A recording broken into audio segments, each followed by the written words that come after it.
Artemis 1 will try, well, is supposed to try to launch to the moon tomorrow.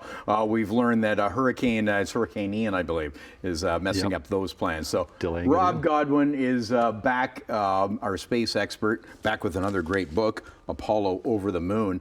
But it's just so funny when we booked this, when I was booking you about a month ago, we were joking about Artemis not launching. This is the third delay.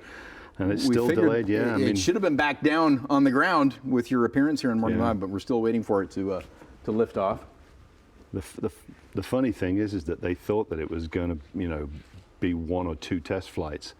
But they got to remember that they did this 11 times back in the 60s before they actually put people on top of one of them. So they're sending a used car up there. It is a used car. There's like 80 components on this thing that have flown before. And the whole concept borrows heavily from Apollo. Yeah, and shuttle, of course. Yes. But it was designed sort of by committee. That's the problem with it.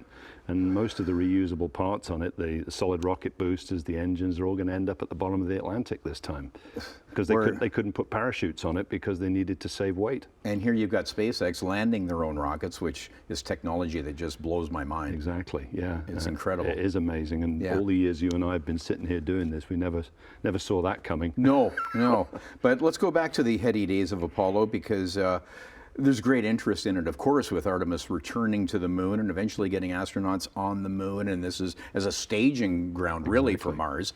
But Apollo Over the Moon, this is a follow-up to Apollo on the Moon. Right, yeah. And Jack Schmitt, who was one of the last guys to walk on the moon 50 years ago this Christmas, he helped us do this book.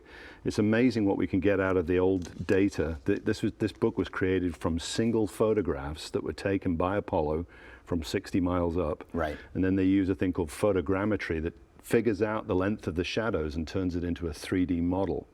And so what we were able to do was create these amazing 3D images of all these sites on the moon, much like the way Artemis is going to see them. What you're seeing on the screen right now is original film footage that was shot by Jack Schmitt during Apollo 17. And what we've been able to do is recreate that. And so what you're seeing now is the film footage on one side and the simulation on the right-hand side. And we can now fly and do the exact same thing that they did back then, but turn around and come back and look at all of these different features. And we had Jack narrate it for the video that's with the book.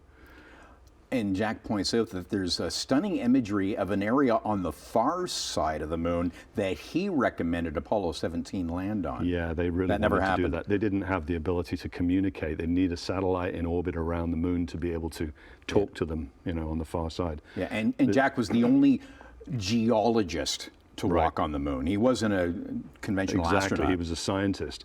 These images you're seeing here, this is a simulation. This is all taken from one photograph. And you can see that, the resolution is incredibly clear because it was taken with this massive mapping camera. And so when Artemis does go and finally gets into low orbit around the moon, it's going to look much like what you're seeing here. But this just goes to show that even 50-year-old data has a new life. Absolutely, yeah. And it's dedicated to the command module pilots, the unsung heroes of the Apollo missions who didn't get to walk the moon, but certainly had a great view. Yeah, Dick Gordon and Ron Evans and all those guys, they all got to get within 60 miles. It must have been kind of frustrating.